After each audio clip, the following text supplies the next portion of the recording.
hindi ako pumapalag na yung iba't ibang ahensya ng ating gobyerno nabibigyan ng confidential fund. Kung mapapansin ninyo, hindi ako umimik dyan.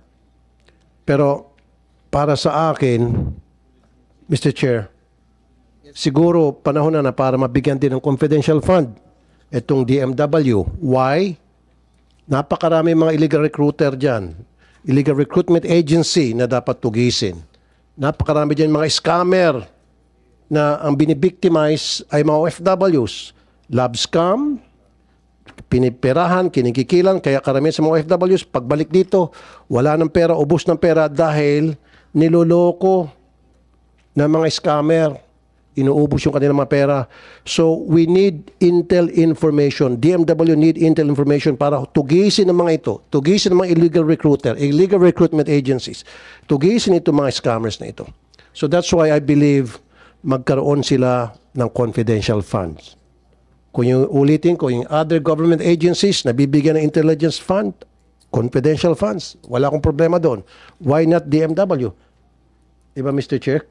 Mas kailangan nila ang confidential fund. Siguro magsimula tayo ng maliit na amount. I don't know, 25 million? 50 million? Iba nga dyan, daan-daan milyon. Hindi ako kumikibo. Kailangan siguro para maging patas tayo sa lahat. Bigyan din natin itong DMW. Not because committee chair ako ng DMW. Just because nakita ko yung need, Mr. Chair.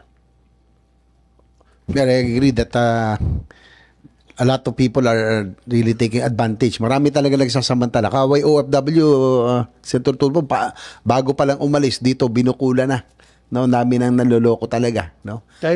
Yes. So, kailangan nila yung mga information para tugisin yung mga manloloko, niloloko, pinagsasamantalahan itong mga OFWs natin. Mr. Chair, with the indulgence of Senator Tulfo, Senator Tolentino. May we know the direction of the committee? Bibigyan ba ng intelligence fund? Wala akong ano doon. Gusto ko lang malaman yung direction. Confidential fund. Kasi, Senator Tolentino, yung intelligence kasi sa military yun. So, civilian is confidential. Yeah. Ang direksyon ko talaga, ipaglalaban ko na mabigyan silang confidential fund. Dahil, with my more than 20 years experience, nakita ko kung paano napagsasamantala yung ating mga OFW, like what our chairman here sa committee sa finance, si Senator JV said, pag papaalis pa lang niloloko na sila. Nandiyan yung mga scammer, na mga illegal recruiter, tapos pagdating nila doon sa abroad, meron pa nang scam sa kanila, kikikilan sila or lulukuhin sila, peperahan sila sa pamamagitan ng social media. And then pagbalik nila dito, nandyan na naman yung mga manluloko sa kanila dahil alam na may mga dalang pera. Kung nakalusot man sila doon, pagdating doon sa abroad, pagbalik nila, lulukuhin sila. So, lumalaki ito mga scammer because they know maraming pera yung mga OFWs. Maraming ipon. So, why not give them confidential fund para tugisin? In fact, nabanggit nga ni OIC Secretary Kakdak kanina na meron silang ginagawang surveillance para sa mga illegal recruitment agency. So why not confidential fund para dun sa mga surveillance operations? Chairman, can we get the response of Yusek Kakdak? Can you handle this, confidential funds? Are you in need of this? Was there a proposal done before? Yes, in the past we have relied on law enforcement for the confidential funds, but of course with the wisdom of the Senate, pwede po. We had initially proposed sa Tier 1 a 10 million peso confidential fund pero hindi po naisama sa NEP.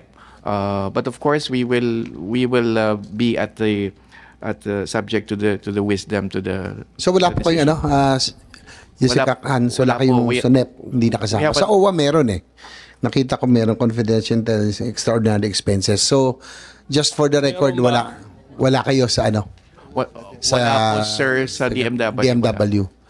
Sen.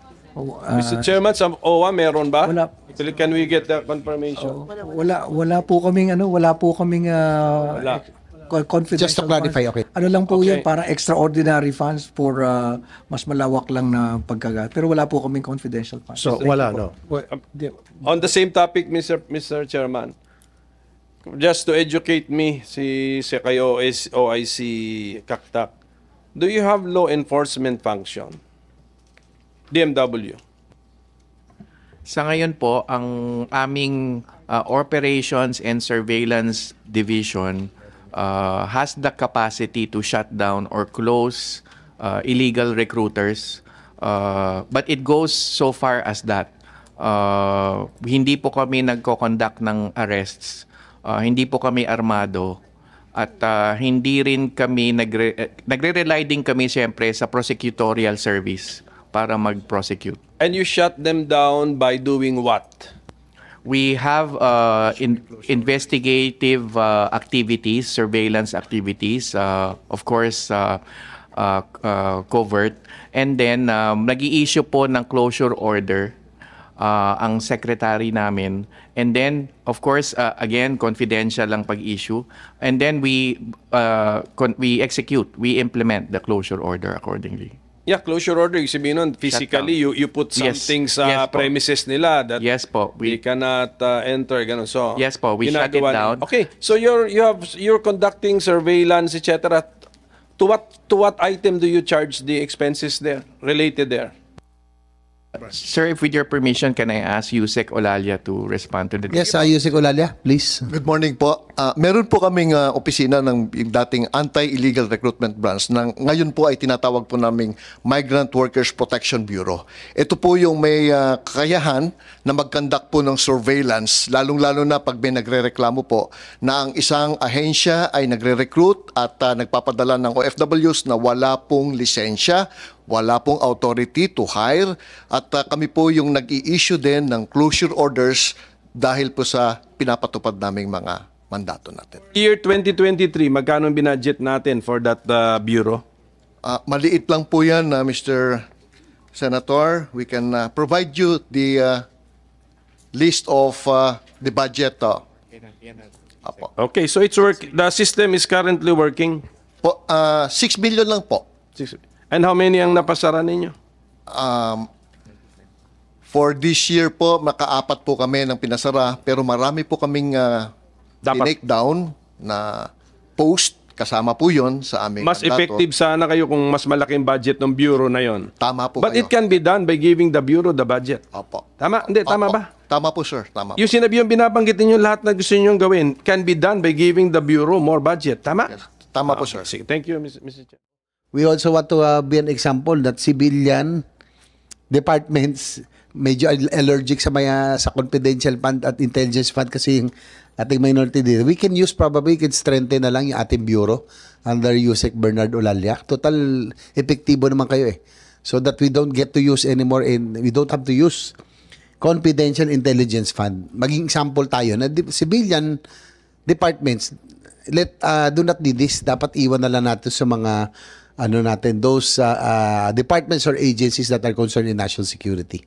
Okay? Mr. Chair, yes. I will be bereft of my personal honoring of Sec Toots if I don't put this on record that when she was alive, she was against also taking in confidential funds for the DMW because she believed that within our mandate and if we work with law enforcement agencies, we will be able to do this mandate in accordance with the law. Thank you po.